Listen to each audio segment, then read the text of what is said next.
वृषभानुसुतादयि तानुचरं चरणाश्रितरेणुधरस्तमहं महदाद्भुतपावनशक्तिपदं प्रणमामि सदा प्रभुपादपदम्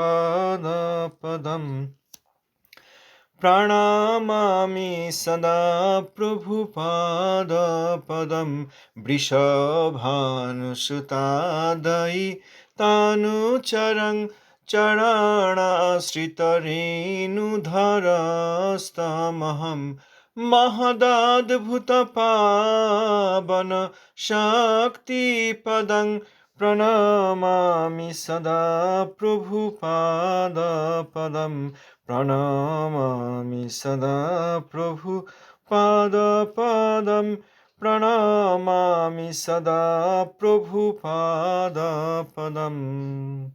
पतित पावन शिष्ल गुरु महाराज जी की जय। पतित पावन अष्टोत्तर शत शिष्ल भक्ति सिद्धांत सरस्वती गोस्वामी ठाकुर जी की जय। शिष्ल प्रभुपादेर पार्षद बिंदु की जय। अवधूत कुलूच रामनिश्ल गौर दास बाजी महाराज जी की जय। शिष्ल सच्चिदानंद भक्त ठाकुर महाशय की जय। श्री रूपानुगाचार्य की जय। भजनंदी समागत भक्त श्री नाम संकीर्तन की जय। शिशिला सच्चिदानंद भक्त ठाकुर महाशयर जैव धर्म चतुर्दश अध्याय नित्य धर्म और सम्बन्धाभिधेय प्रयोजन प्रमेयांतर्गत शक्ति विचार। ब्रजनाथ বৃদ্ধ বাবাজির নিকট পূর্বরাত্রে যাহা যাহা শুনিয়াছিলেন তাহা সমস্ত দিন বিচার করিয়া বিপুল আনন্দ লাভ করিলেন। মনে করিলেন, আহা, শ্রী গৌরাঙ্গের কি অপূর্ব শিক্ষা! শুনিয়া শুনিয়া আমার হৃদয় যেন অমৃতে পরিপূর্ণ হইতেছে। বাবাজি মহাশয়ের মুখে যতই শুনিতেছি ততই পিপাসা বৃদ্ধি হইতেছে। সিদ্ধান্তের কোনো অংশই অসঙ্গত নয়, যথাশাস্ত্র বলিয়া প্রতীতি হইতেছে। কেন যে ব্রাহ্মণ সমাজে ইহার নিন্দা শুনিতে পাই তাহা বুঝিতে পারি না। বোধ হয় মায়াবাদের পক্ষপাতিত্বই ব্রাহ্মণ মণ্ডলীর অপসিদ্ধান্তের কারণ। এইরূপ ভাবিতে ভাবিতে নির্দিষ্ট সময়ে শ্রী রঘুনাথ দাস বাবাজির কুটিরে ব্রজনাথ পৌঁছিয়া প্রথমে কুটিরকে, পরে বাবাজি মহাশয়কে দর্শন করিয়া দণ্ডবৎ প্রণাম করিলেন। বাবাজি মহাশয় পরমানন্দে তাহাকে আলিঙ্গন করিয়া নিকটে বসাইলেন। ব্রজনাথ ব্যাকুল হৃদয়ে বলিলেন, প্রভু, শ্রী দশমূলের তৃতীয় মূল শ্লোক শুনিতে বাসনা করি, অনুগ্রহ করিয়া বলুন। বাবাজি মহাশয় পুলকিত শরীরে বলিতে লাগিলেন, পরাক্ষায়াহ শক্তির পৃথগপি স্বে মহিমানি স্থিত জীবাখ্যাং স্বাম চিদভিহিতাং তাং ত্রিপদিকাং স্বতন্ত্রেচ্ছা শক্তিং সকল বিষয়ে প্রেরণাপরঃ বিকারাদ্বৈ শূন্যঃ পরমপুরুষ অয়ং বিজয়তে। তাহার অচিন্ত পরাশক্তি হইতে তিনি অভিন্ন হইয়াও স্বতন্ত্র ইচ্ছাময় সেই পরম পুরুষ স্বমহিমস্বরূপে নিত্য অবস্থিত। জীবশক্তি, চিৎশক্তি ও মায়াশক্তি রূপ ত্রিপদিকা পরাশক্তিকে উপযুক্ত বিষয় ব্যাপারে সর্বদা প্রেরণ করিতেছেন। তাহা করিয়াও স্বয়ং নির্বিকার পরমতত্ত্বরূপ ভগবান পূর্ণরূপে নিত্য বিরাজমান। ব্রজনাথ ব্রাহ্মণ মণ্ডলী বলেন যে পরমতত্ত্ব ব্রহ্মাবস্থায় লুপ্ত শক্তি এবং ঈশ্বরাবস্থায় ব্যক্ত শক্তি। এ বিষয়ে বেদ সিদ্ধান্ত কি? বাবাজি, পরমবস্তুর সর্বাবস্থায় শক্তির পরিচয় আছে। বেদ শ্বেতাশ্বর 6:8 বলেন, ন তস্য কার্যং করণঞ্চ বিদ্যতে ন তৎসমশ্চাভ্যধিকশ্চ দৃশ্যতে পরাস্য শক্তির বিবিধৈব শ্রূয়তে স্বাভাবিকী জ্ঞানবল ক্রিয়াচ। অর্থ, সেই পরমেশ্বরের প্রাকৃতেন্দ্রীয় সাহায্যে কোনো কার্য নাই, যেহেতু তাহার প্রাকৃত দেহ ও প্রাকৃত ইন্দ্রিয় নাই। তাহার শ্রীবিগ্রহ পরিপূর্ণ চিৎস্বরূপ, অতএব জড়দেহ যেরূপ সৌন্দর্য পরিমিত সহকারে এক সময়ে সর্বত্র থাকিতে পারে না, সেরূপ নয়। কৃষ্ণ বিগ্রহ সৌন্দর্য পরিমিতির সহিত অপরিমেয় রূপে সর্বদা সর্বত্র থাকিয়াও স্বীয় চিন্ময় বৃন্দাবনে নিত্যলীলা বিশিষ্ট। এরূপ হইয়াও তিনি পরাৎপর বস্তু। অন্য কোনো বস্তুই তাহার সমান বা অধিক হইতে পারে না। যেহেতু তিনি অবিচিন্ত শক্তির আধার। তাহার অবিচিন্ততা এই যে পরিমিত জীববুদ্ধিতে ইহার সামঞ্জস্য হয় না। সেই অবিচিন্ত শক্তির নাম পরাশক্তি। এক হইয়াও সেই স্বাভাবিকই শক্তি জ্ঞান, চিৎ বা সম্বিত, বল, সৎ বা সন্ধিনী ও ক্রিয়া, আনন্দ বা লাদিনী বিবিধা। চিৎশক্তি বর্ণনে শ্বেতাশ্বর উত্তর 1:3 তে ধ্যান যোগানুগতা অপশ্যন দেবাত্মশক্তিং সগুণৈর্নিগূঢ়ম ইয়ঃ কারণানি নিখিলানি তানি কালান্ন যুক্তান্ন ধীতিষ্ঠ তেকঃ। অর্থ, এক অদ্বৈতত্ব শক্তিমান যে পরম পুরুষ কাল ও জীবের সহিত স্বভাবাদি কারণসমূহকে নিয়মিত করিয়া প্রকাশ পাইতেছেন, তাহারই আত্মভূতা ও নিজ প্রভাত দ্বারা সংবৃতা শক্তিকেই সেই ব্রহ্মবাদীগণ ধ্যানযুক্ত হইয়া কারণরূপে দর্শন করিয়াছিল। জীব শক্তি বর্ণনে শ্বেতাশ্বর উত্তর 4:5 অজামেকাং লোহিত শুক্লা কৃষ্ণাং বৌভিঃ প্রজাঃ সৃজমানাং স্বরূপাঃ অযোধ্যেক জুষমাণ অনুশেতে জাহাতেনাং ভুক্ত ভোগাম জোহন্নঃ। অর্থাৎ, ত্রিগুণময়ী বহু প্রজার জনয়িত্রী সমানাকারা এক প্রকৃতিকে এক বিজ্ঞানাত্মা অজপুরুষ সেবার দ্বারা ভজনা করেন। অন্য অজপুরুষ এই প্রকৃতিকে ত্যাগ করিয়া থাকেন।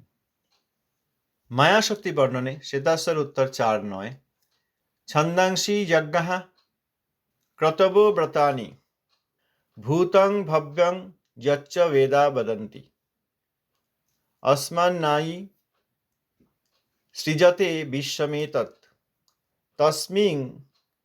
তস্মিংশ্চান্য মায়য়া সন্নিরুদ্ধঃ। অর্থাৎ, বেদসমূহ যজ্ঞ সকল ক্রতু, ব্রত, ভূত ও ভবিষ্যৎ প্রভৃতি যাহা কিছু বেদ কীর্তন করিয়া থাকেন, এই সকল যে বিশ্ব বা প্রপঞ্চ হইতে মায়াধীশ পরমেশ্বর সৃষ্টি করেন, সেই প্রপঞ্চে অন্য জীব বাস করিয়া মায়ার দ্বারাই সম্বন্ধ হইয়া সংসার সাগরে পরিভ্রমণ করে।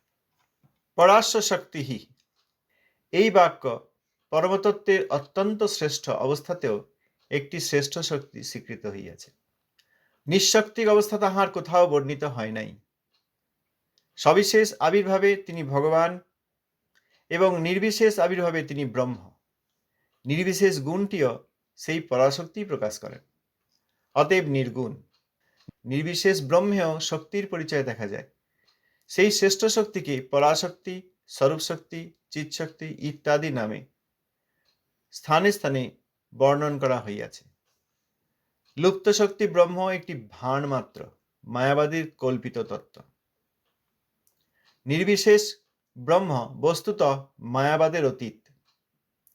সবিশেষ ও নির্বিশেষ ব্রহ্ম এইরূপ বেদে শ্বেতাশ্বর 4:1, 3:1, 6:16 বর্ণিত হইয়াছেন। যা एको অবর্ণ বহুধা শক্তি যোগাত বর্ণাননেকান নিহিতার্থ দধাতি। অর্থাৎ, পরমেশ্বর অদ্বয় জ্ঞান তত্ত্ব স্বশক্তি মাত্র সহায়। এই জগতে যাহা কিছু সমস্তই পরমেশ্বরের শক্তির প্রকাশ। তিনি নিজ শক্তি মাত্র সহায়ে সমস্ত প্রকাশ করেন। তিনি স্বয়ং ব্রাহ্মণাদি বর্ণ বা প্রাকৃত রূপরহিত হইয়াও নিজ নানা শক্তির দ্বারা ব্রাহ্মণাদি বর্ণ ও শুক্লাদি রূপ উৎপাদন করিয়া থাকেন। য এক জালবাণীশত ঈশানীভিঃ সর্বাল্লোকানি শত ঈশানীভিঃ। অর্থাৎ, যিনি অদ্বিতীয় মায়াধীশ, তিনি স্বশক্তির দ্বারা লোক সকলকে নিয়মিত করিয়া থাকেন। এখন দেখো, পরমতত্ত্বের শক্তি কখনোই লুপ্ত হয় না, তাহা সর্বদা স্বপ্রকাশ। সেই স্বপ্রকাশ তত্ত্বের শক্তি ত্রিবিধ পরিচয় নিত্যরূপে এই মন্ত্রে লক্ষিত হয়। সবিশ্বকৃত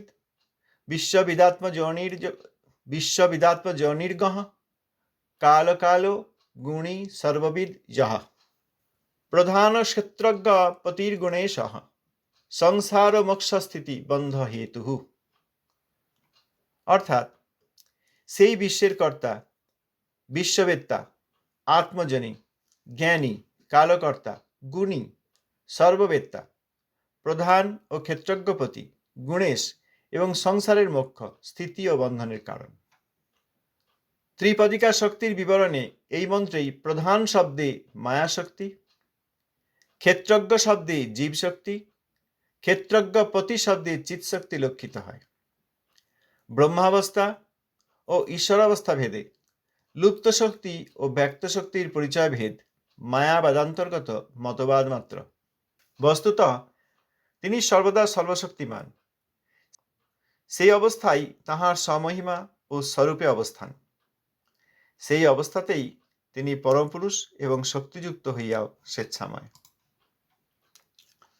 ব্রজনাথ সর্বদা শক্তিযুক্ত হইলে শক্তি পরিচালিত হইয়া কার্য করেন। স্বতন্ত্রতা ও স্বেচ্ছাময়তা কিরূপে থাকিতে পারে? বাবাজি, বেদান্ত মতে শক্তি শক্তিমতরো ভেদাহ, এই উক্তি বিচারে শ্রুতি সকল সিদ্ধান্ত করিয়াছেন যে শক্তিমান পুরুষ ও শক্তি পরস্পর অপৃথক।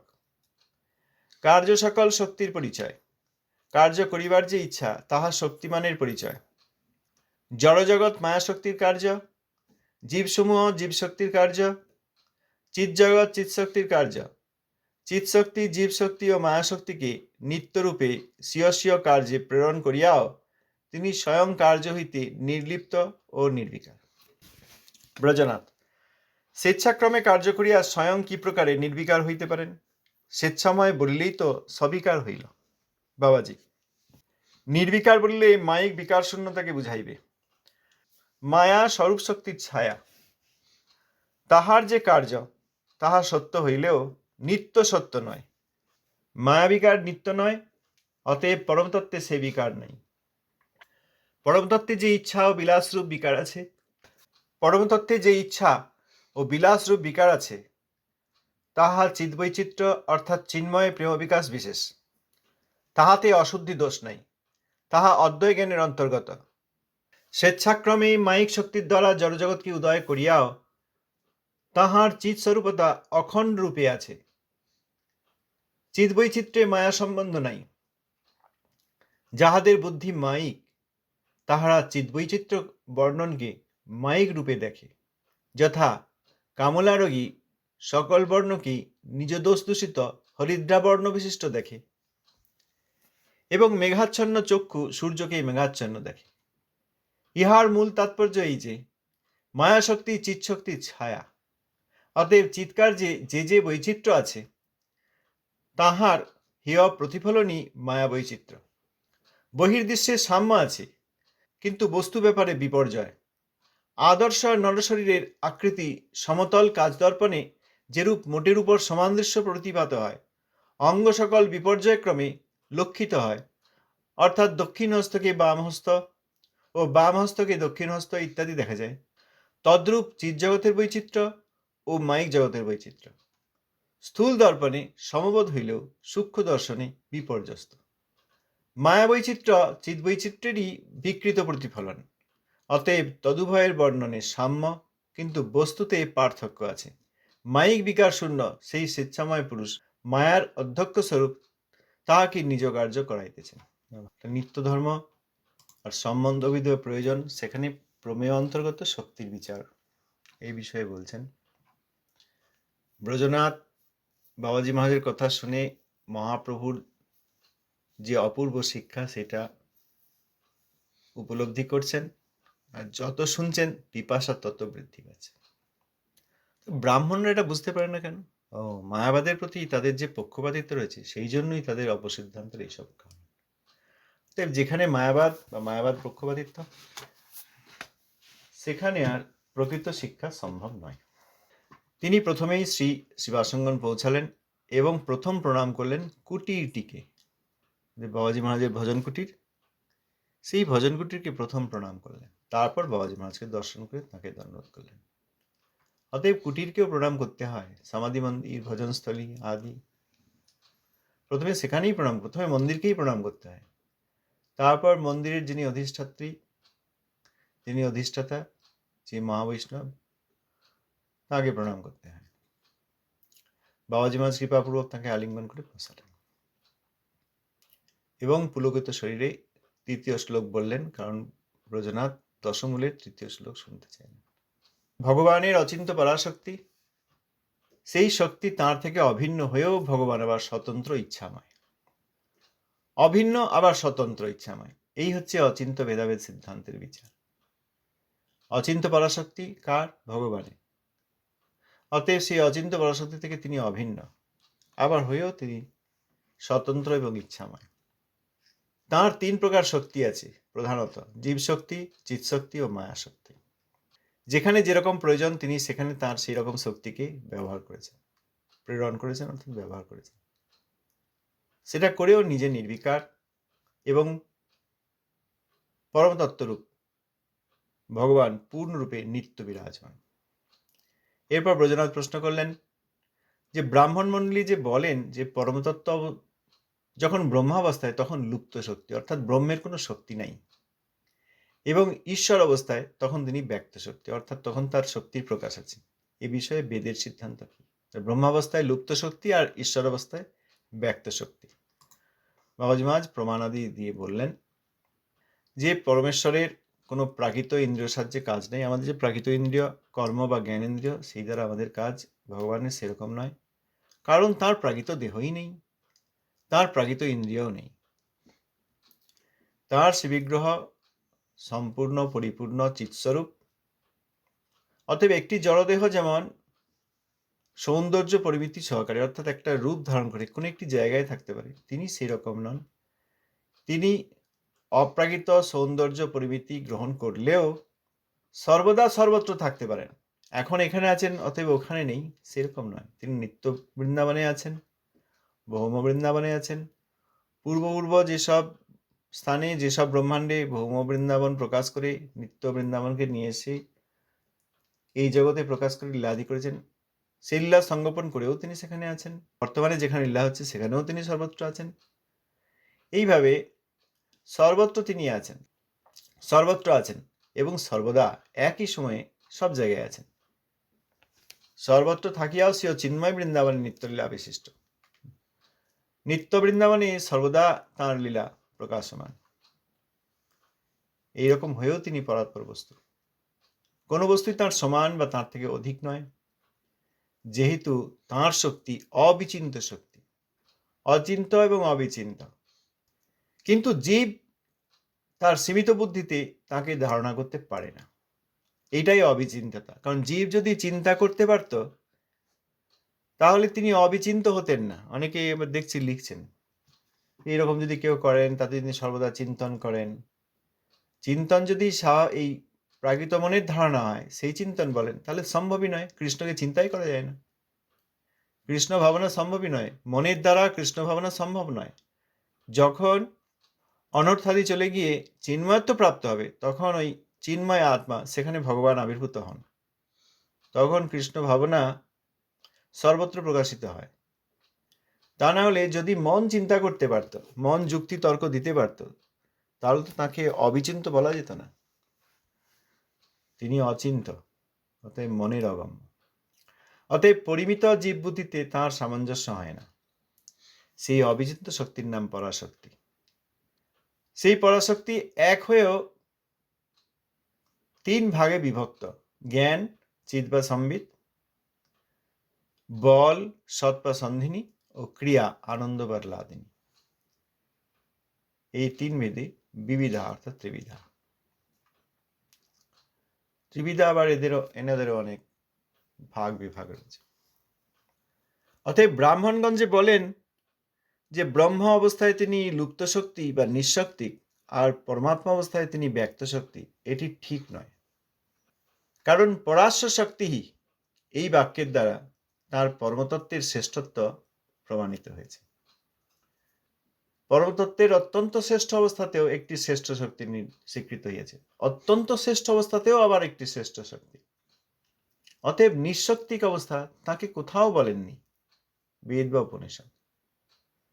তিনি যখন অপ্রাকৃত শ্রীবিগ্রহে আবির্ভূত হন, সবিশেষ রূপে তিনি ভগবান, আর যখন নির্বিশেষ রূপে আবির্ভূত হন তখন তিনি ব্রহ্ম। তার যে নির্বিশেষ ভাব, অর্থাৎ বিগ্রহ ধারণ করছেন না, কখনো কখনো কখনো কখনো বিগ্রহ ধারণ করছেন না, সেই নির্বিশেষ গুণ, সেটিও ওই পরাশক্তিরই প্রকাশ, মায়াশক্তির নয়। নির্গুণ ব্রহ্ম বা মাইক গুণ নেই যে ব্রহ্ম, সেই নির্বিশেষ ব্রহ্ম, যার সবিশেষ অর্থাৎ রূপ ধারণ করেন না যিনি, তারও শক্তির পরিচয় দেখা যায়। অর্থাৎ ব্রাহ্মণদের যে ধারণা যে ব্রহ্ম লুপ্ত শক্তি, এটি ঠিক নয়। যদি ব্রহ্মকে লুপ্ত শক্তি বলা হয়, তাহলে এটি একটি ভান, মায়াবাদ। এটা একটা কল্পিত তত্ত্ব। কারণ নির্বিশেষ যে ব্রহ্ম, সেটি মায়াবাদের অতীত। তাহলে ব্রহ্মবাদ আর মায়াবাদের পার্থক্য কি, আমরা বিভিন্ন সময় নিয়ে আলোচনা করেছি। এখানে খুব গুরুত্বপূর্ণ একটি বাক্য শ্লোক ভক্তমাতা ঠাকুর মহাশয় লিখেছেন, যে নির্বিশেষ ব্রহ্ম বস্তুত মায়াবাদের অতীত, অর্থাৎ মায়াবাদ দ্বারা নির্বিশেষ ব্রহ্মকে পাওয়া যায় না। তাহলে মায়াবাদীরা তাদের যে মায়াবাদ সাধনা করেন, তার ফল কি হয়?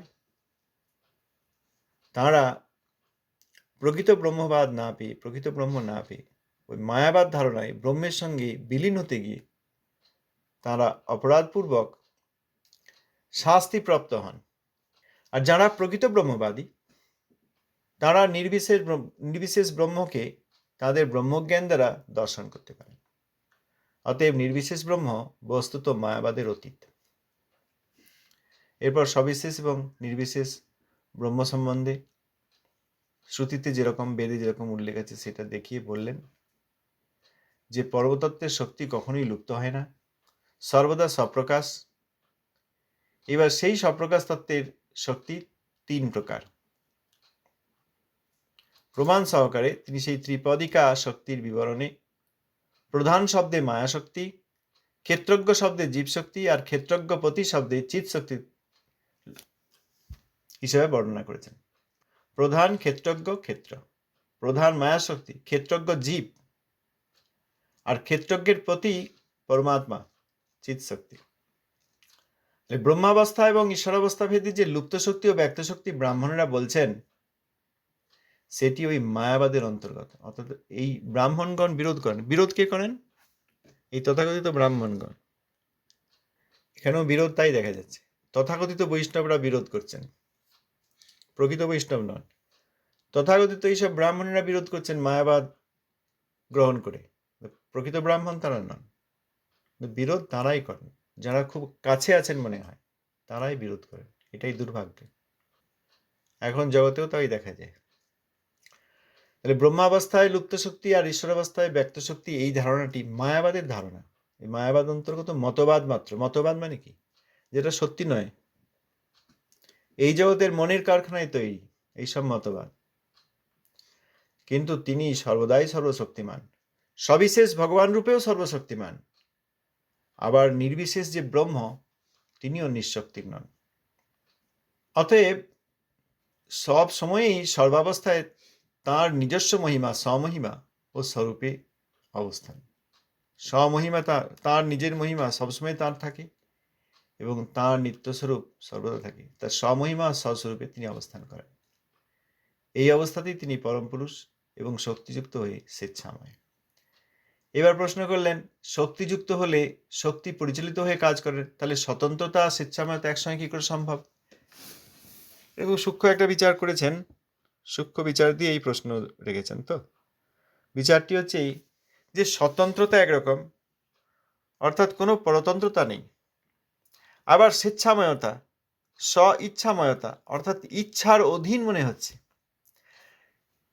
তিনি তার ইচ্ছার দ্বারা পরিচালিত মনে হচ্ছে। তাহলে স্বতন্ত্র আর স্বেচ্ছাময় একসঙ্গে কি করে হতে পারে? বেদান্ত মতে প্রমাণ দিলেন, শক্তি শক্তিমতরও ভেদাহ। এই উক্তি বিচারে শ্রুতি সকল যে সিদ্ধান্ত করেছেন সে কথা বলে যে শক্তিমান পুরুষ ও শক্তি পরস্পর অপৃথক। ভগবান আর তার শক্তিকে পৃথক করা যায় না।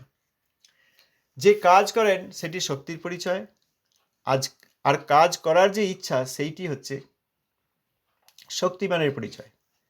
কাজ করার ইচ্ছা, সেই জন্য তিনি স্বেচ্ছাময়, এর শক্তিমান ভগবানের পরিচয়। আর যেসব কাজ হচ্ছে সেগুলি তাঁরই শক্তির পরিচয়। কাজ, শক্তি এবং শক্তিমান, 3টি ভাগ এখানে দিয়েছেন। কাজ, শক্তির কাজ, শক্তি, শক্তিমানের শক্তি, আর সর্বোপরি হচ্ছেন শক্তিমান। অতএব তার যে স্বেচ্ছাময়তা, সেই স্বেচ্ছাময় বললে তাকে ইচ্ছার অধীন বলা হয় না। তিনি শক্তির অধীশ্বর এবং ইচ্ছার দ্বারা সব করতে পারেন। এর উদাহরণ দিয়ে বলেছেন, এই জড়জগৎ তাঁরই মায়াশক্তির কাজ। আর এই যে এত জীব, এগুলি তটস্থা বা জীব শক্তির কাজ। আর বৈকুণ্ঠ জগতের সবকিছু চিৎ শক্তির কাজ। চিৎ জগৎ চিৎ শক্তির কাজ। চিৎ শক্তি, জীব শক্তি আর মায়া শক্তি নিত্যরূপে নিজ নিজ কার্যে তিনি প্রেরণ করেন, করেও তিনি স্বয়ং কার্য থেকে নির্লিপ্ত, নির্বিকার। তাহলে নিজের ইচ্ছাক্রমে কাজ করেও স্বয়ং কিভাবে নির্বিকার হতে পারেন? তাই স্বেচ্ছাময় বললি তো বিকার এসে গেল। এই প্রশ্ন করলে বাবাজি মহারাজ বললেন যে নির্বিকার বললেই যে মায়িক বিকার শূন্যতা তা নয়। এখানে নির্বিকার বললে বিপরীত শব্দটা, নির্বিকার বললে মায়িক বিকার শূন্যতা, নির্বিকার, বিকার মায়িক বিকার, নির্বিকার অর্থাৎ মায়িক বিকার নেই, নিযুক্ত বিকার নির্বিকার অর্থাৎ বিকার মায়িক বিকার, আর তার আগে যে নিযোগ হয়েছে সেজন্য মায়িক বিকার শূন্যতা অর্থাৎ মায়িক বিকার নেই। অতএব নির্বিকার বললে তাকে মায়িক বিকার শূন্যতা বলা হয়। যে মায়িক বিকার স্বরূপ শক্তির ছায়া, অতএব মায়িক বিকারের উপরে তিনি। মায়িক বিকারের যে কাজ, মায়িক বিকার হচ্ছে স্বরূপ শক্তির ছায়া, স্বরূপ শক্তি ভগবানের নিত্য শক্তি, চিৎ শক্তি বা পরাশক্তি। মায়িক বিকার স্বরূপ শক্তির ছায়া, অতএব মায়িক বিকারের যে কাজ সেটা সত্য হলেও নিত্য সত্য নয়। এইখানে আবার মায়াবাদীদের সঙ্গে পার্থক্য। মায়াবাদীরা বলে ব্রহ্ম সত্য, জগৎ মিথ্যা, জগতে একদম মিথ্যাই করে দেন। জগৎকে মিথ্যা করেন, তার ফলে এটি অপরাধজনক, কারণ তাঁরই অচিন্ত শক্তির একটি ভাগ মায়াশক্তি। সেই মায়াশক্তির দ্বারা তিনি যেসব কাজ করেছেন সেগুলো টেম্পোরারি, অধিকক্ষণ স্থায়ী হয় না ঠিকই, যেমন ব্রহ্মাণ্ড অধিকক্ষণ স্থায়ী হয় না ঠিকই, নিত্য নয়, কিন্তু সেটিও তার মধ্যেও কিছুক্ষণের জন্য সত্যতা রয়েছে। সত্যতা রয়েছে কিন্তু নিত্য সত্য নয়, সত্যতা থাকলেও নিত্য সত্য নয়, এই নিত্যতার পার্থক্য। এই মায়িক জগৎটাও মিথ্যা নয়, সত্যি, কিন্তু অল্প সময়ের জন্য স্থায়ী, অতএব নিত্যকাল থাকে না, নিত্য সত্য নয়। তাহলে মায়িক বিকার নিত্য সত্য নয়, তাহলে পরম তত্ত্বে সে বিকার নাই। পরম তত্ত্বের মধ্যে যে ইচ্ছা ও বিলাসরূপ বিকার রয়েছে সেটি চিদ্বৈচিত্র্য অর্থাৎ চিন্ময় প্রেম বিকাশ বিশেষ। তাতে আর এই এখানকার বিকারের মতো অশুদ্ধি দোষ নাই, মায়িক বিকারের মতো। এটি অদ্বয় জ্ঞানের অন্তর্গত। তিনি মায়িক শক্তির দ্বারা এইসব বিভিন্ন ব্রহ্মাণ্ড আদি স্থাপন করেছেন, করেও তাঁর যে চিৎ স্বরূপতা বা পরাশক্তির অধীশ্বর তিনি, সেই পরমেশ্বর ভগবান তিনি অখণ্ড রূপে রয়েছেন। আর চিৎ বৈচিত্র্য অর্থাৎ বৈকুণ্ঠ এবং বৈকুণ্ঠ সম্বন্ধিত যত কিছু, সেখানেই প্রাকৃত মায়ার সম্বন্ধ নেই। এবার আমরা যারা বদ্ধ জীব, যাদের বুদ্ধি মায়িক, তারা ওই চিৎ বৈচিত্র্যকে মায়িক রূপে দেখে। এইটাই এখন হচ্ছে, এটাকেই তো অপসম্প্রদায় বলা হয়। এইসবের যে প্রয়োগ এই জগতে রয়েছে, না বললে চলে যাই কি করে আমরা? এই কথার উল্লেখ না করে চলে যাই কি করে? এই জগতে আমরা যা কিছু করছি, আবার কিছু কিছু বদ্ধজীব কৃষ্ণ ভক্তির নামে যা কিছু করছে, সে আরো অপরাধজনক।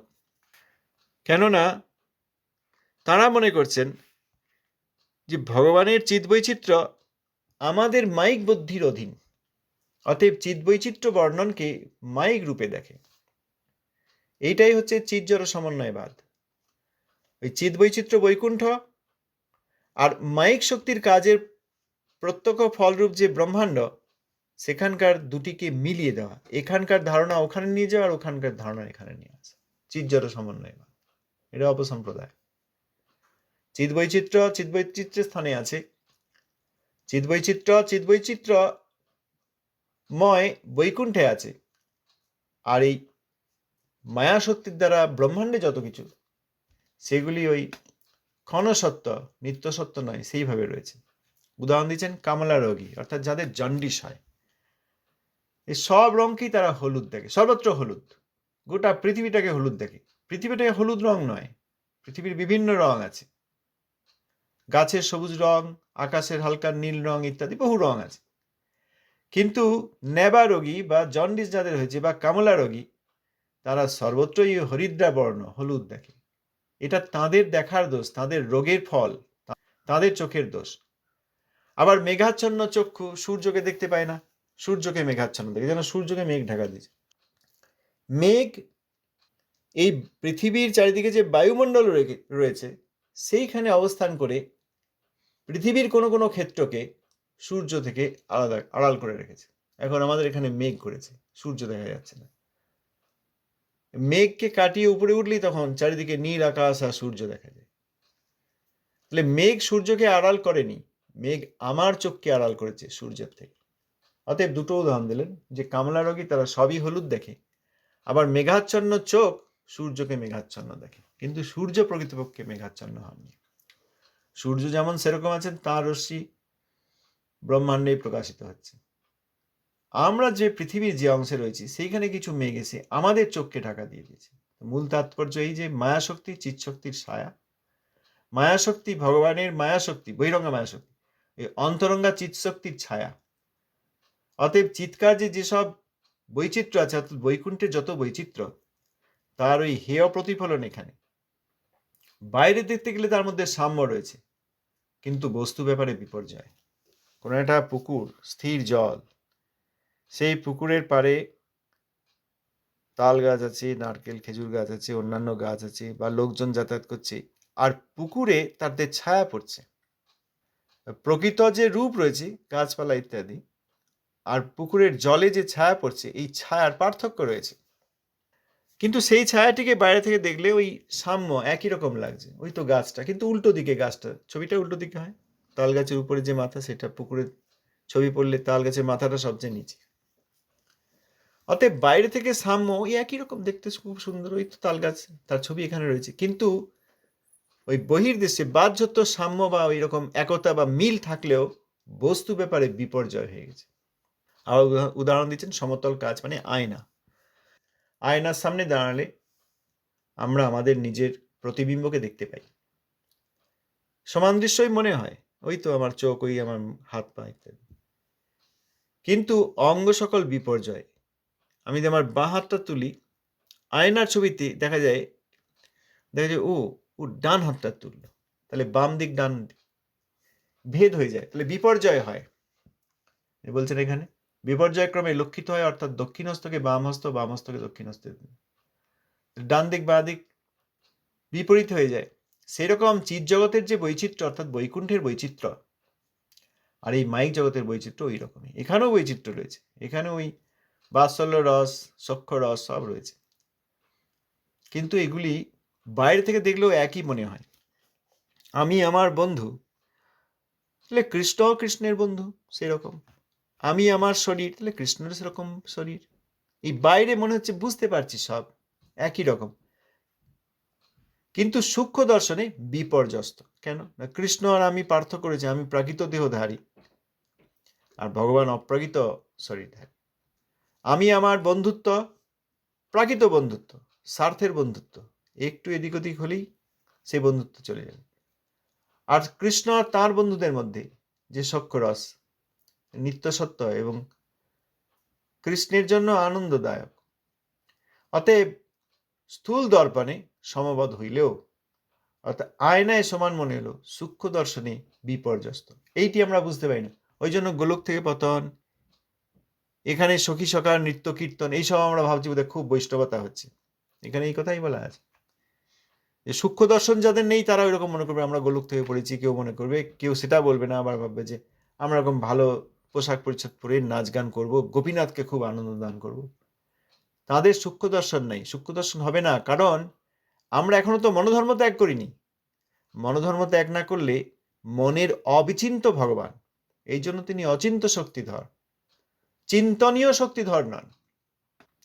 অতএব মাইক জগতের যত বিচিত্রতা, সেইগুলি সব ওই চিদ বৈচিত্র্যের, অর্থাৎ বৈকুণ্ঠের বিচিত্রতারই বিকৃত প্রতিফলন।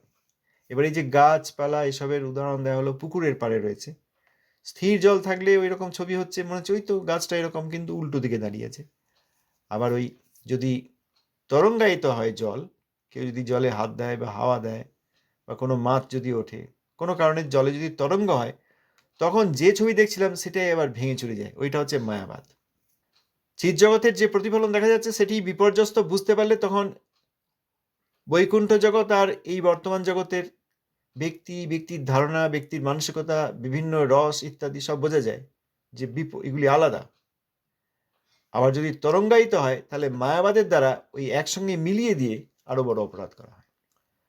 এই জন্য শেষে বললেন সিদ্ধান্ত করার সময়, অতএব তদুভয়ের বর্ণনে সাম্য, কিন্তু বস্তুতে পার্থক্য আছে। বর্ণনে সাম্য, দেখতে বিচারে বাহ্যিক দর্শনে সাম্য অর্থাৎ সমতা রয়েছে, অভিন্নত্ব রয়েছে মনে হয়। বৈকুণ্ঠের বস্তু ব্যবহার রস ইত্যাদি, এখানকার বস্তু ব্যবহার রস, সেখানে সাম্য অর্থাৎ একটা মিল রয়েছে মনে হয়, কিন্তু বস্তুতে পার্থক্য আছে। সেটি অপ্রাকৃত আর এটি প্রাকৃত। মায়িক বিকার শূন্য স্বেচ্ছাময় ভগবান মায়ার অধীশ্বর রূপে, অধ্যক্ষ রূপে সেই মায়াকে দিয়েই নিজের কার্য করাচ্ছেন। যে ভগবান এই ব্রহ্মাণ্ড সৃষ্টাদি যে করেছেন, ওই তাঁর দৃষ্টি দান করেন, মায়া ক্রিয়াবতী হয় আর ব্রহ্মাণ্ড স্থাপিত। জয় গুরুদেব, জয় প্রভুপাদ, জয় বাবাজি মা, জয় ভক্তি ঠাকুর। আপনাদের চরণে ধন্যবাদ।